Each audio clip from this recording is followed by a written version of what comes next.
Karen, it's wonderful to meet you. Thank you so much for taking a minute out.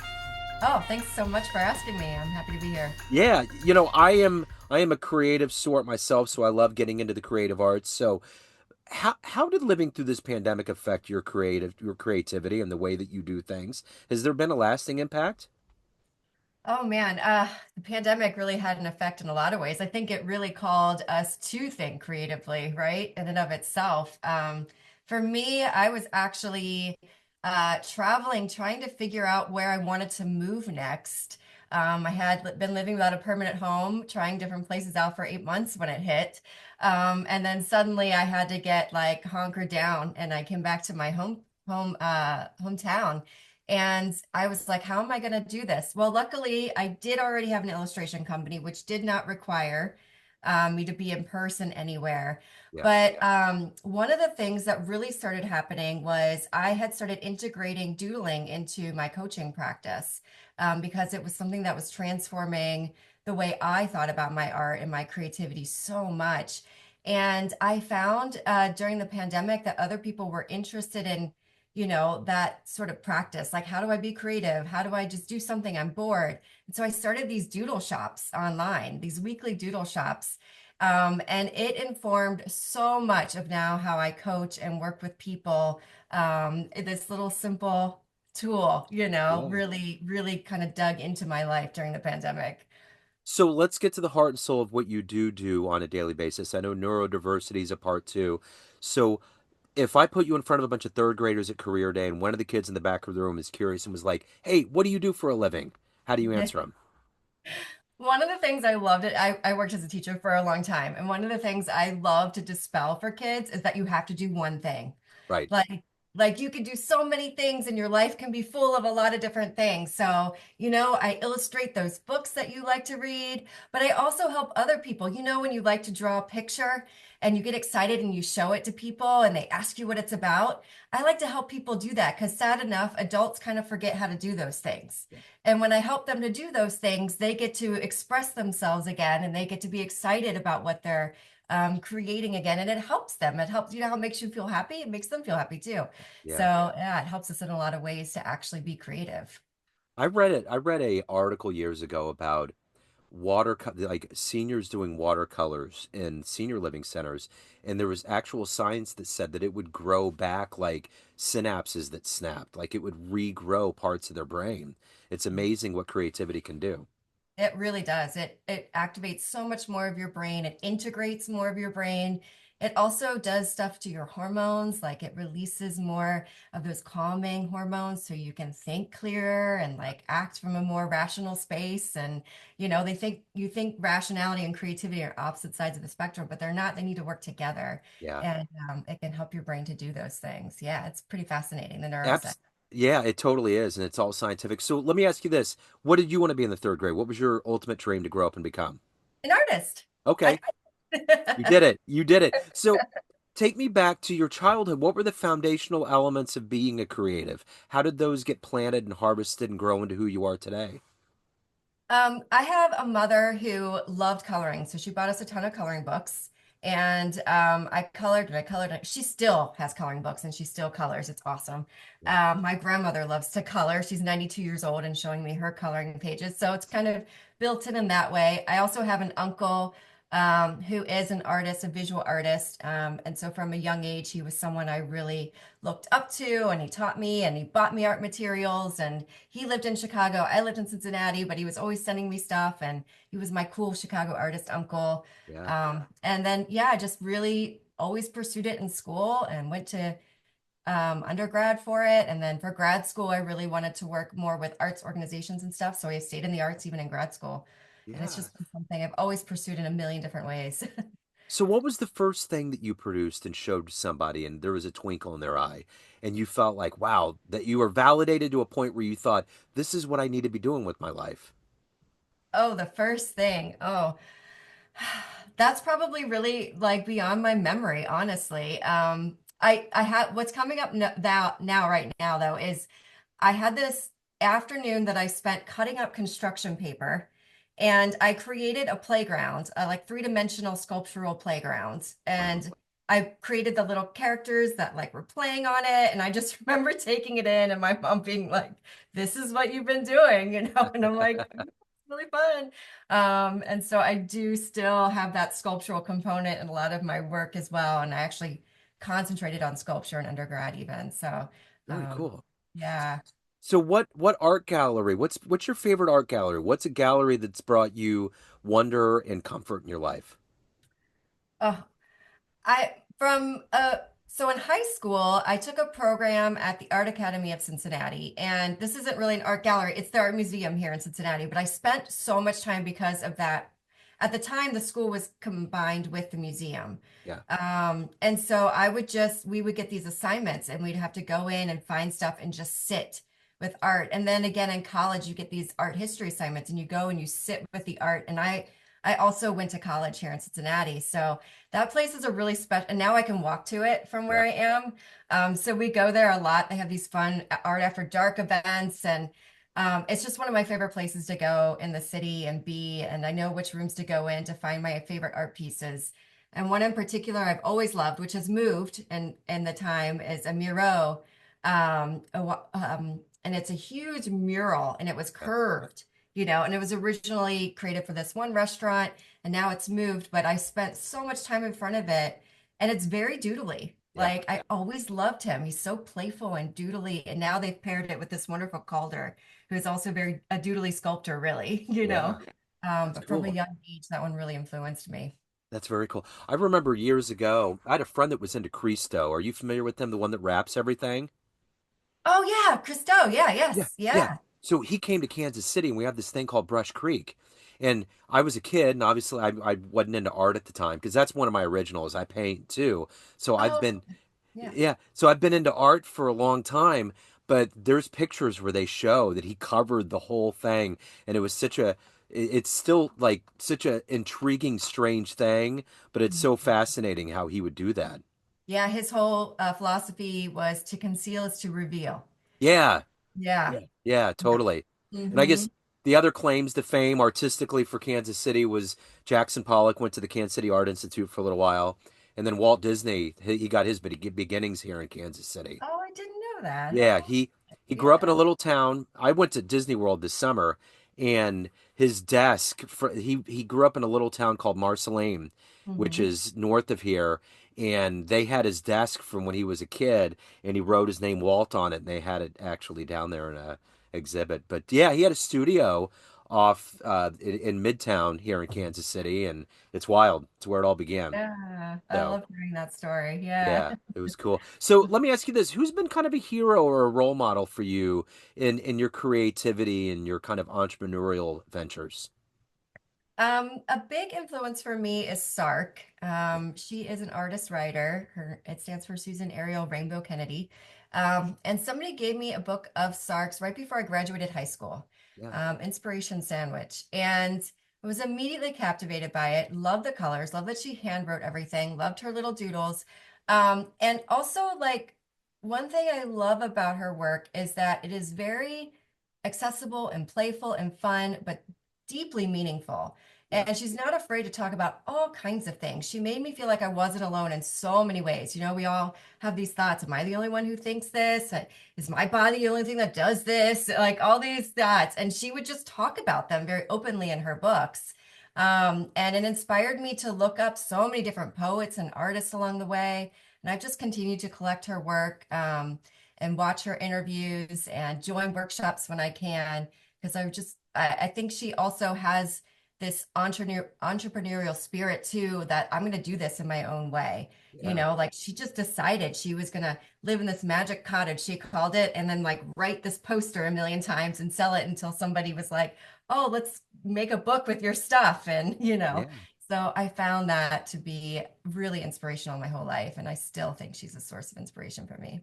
So in your creative process, do you try to refine the style that you have, or are you always open to like new revelations that might throw curveballs into it and make you create in a different way? How does your creative flow work? I actually see my own style as something that's more like evolving, but in the way that I'm constantly uncovering. Like I feel like I'm just like, oh, I made up a rule about that. I need to let it go. If I let that rule go, what does my work look like now?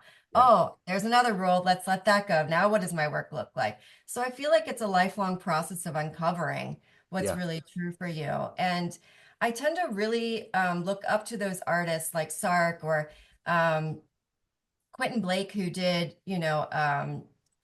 like The Witches or Rada Dahl's, all of Rada Dahl's books, like where they're really to the point, but sweet and like honest and authentic and just like, what a lot of people wouldn't think of as the most amazing artwork in the world. But there's Yeah. something about it to me that is so genuine and so true to the artist. Yeah. And I can always feel that, when an artist is there, not trying to be too clever or trying to impress other artist friends. Sure, sure. Yeah.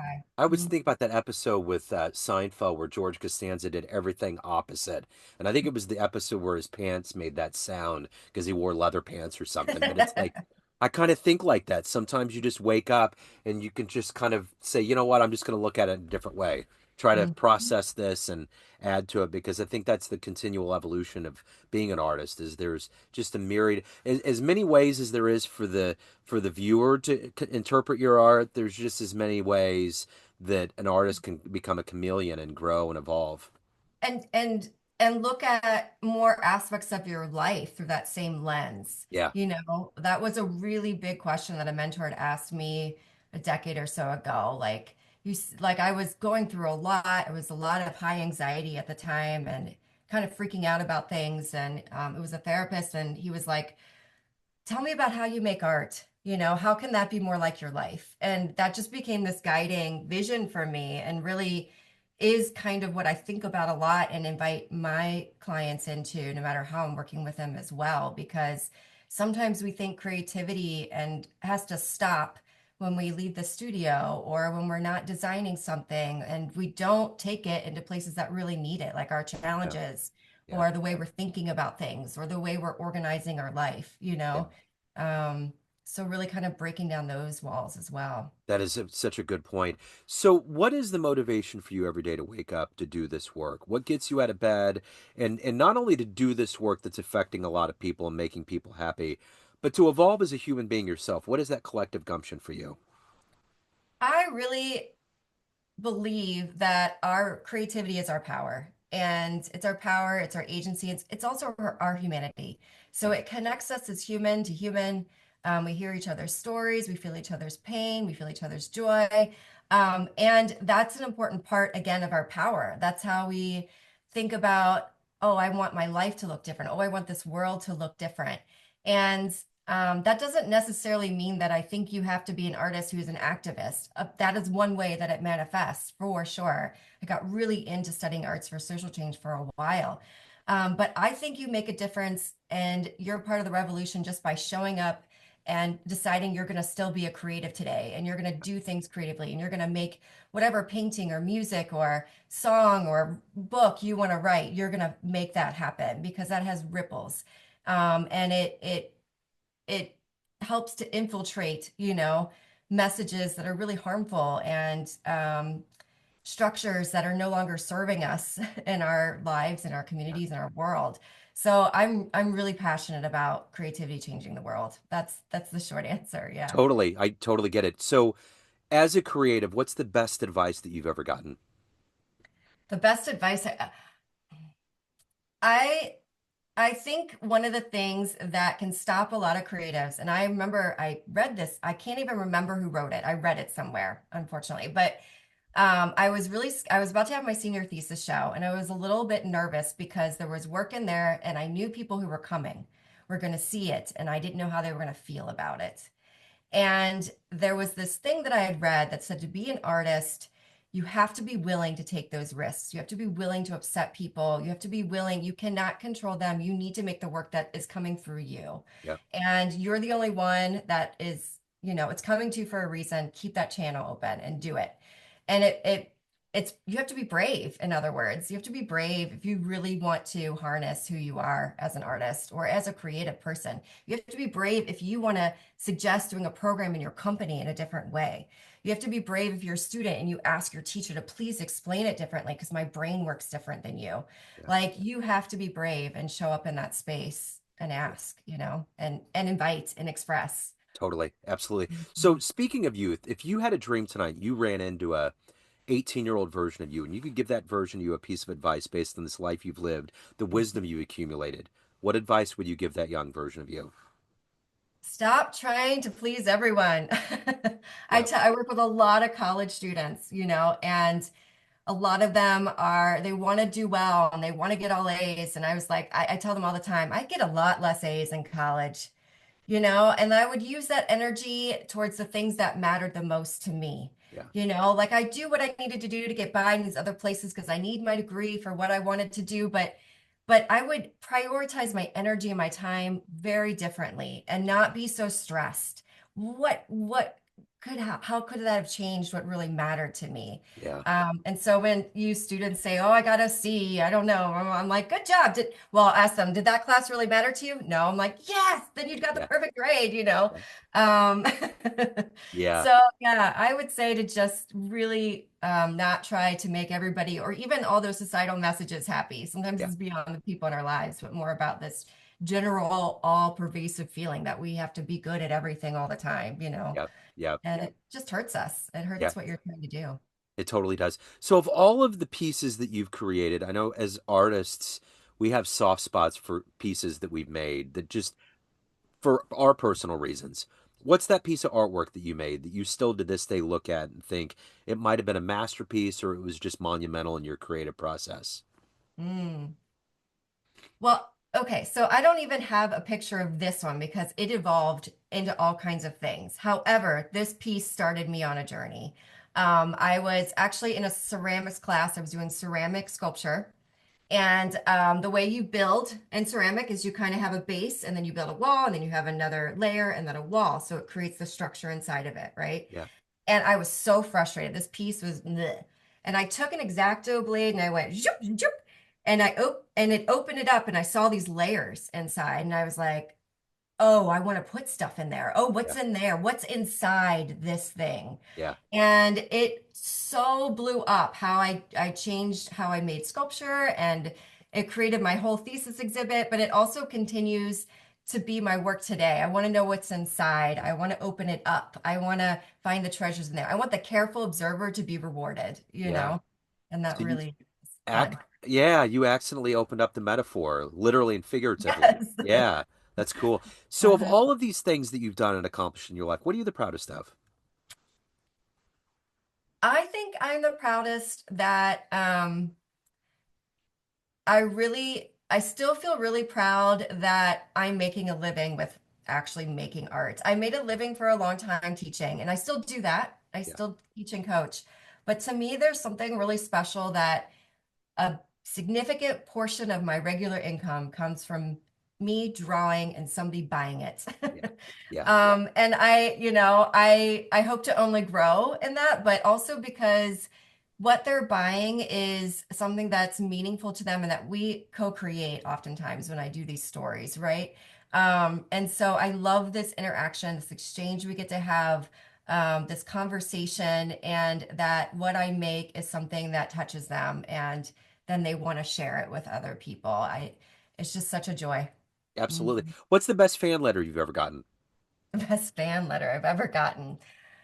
The one that comes up was actually a student of mine, and I worked at this alternative high school, one-to-one with students. Yeah.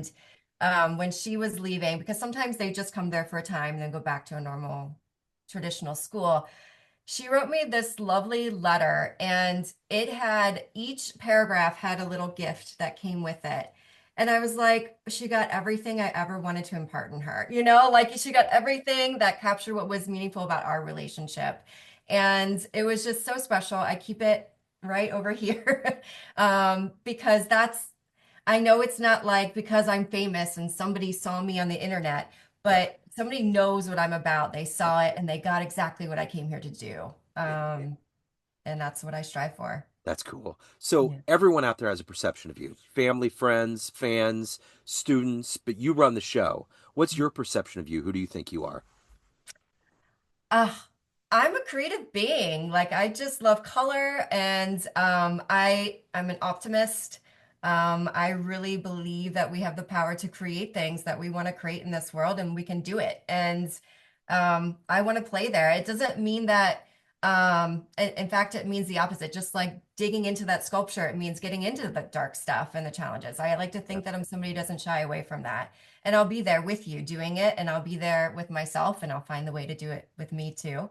Yeah. But I think it's a really meaningful way to live life. Absolutely. Yeah. What's the best thing about living in Cincinnati?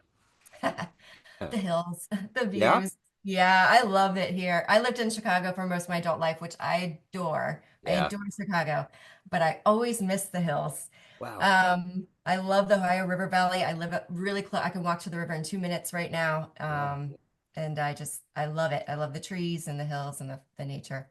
Excellent. So, Karen, if anyone wants to get your books, they want to see more of your work, delve into your world further, how do they do that? Yeah, well, there's two ways. If you want to see my books, it's studiolight.illustration.com. If you want to work with me or see what I do, coaching and classes and stuff like that, that's my other company, howdoodle.com. Okay. This has been wonderful. Karen, thank you for your story. Thank you for your time. Have a great holiday season. I appreciate it. You too. Thank you so much. Have a Cool. good one, everyone. Thank you. All right. We're out.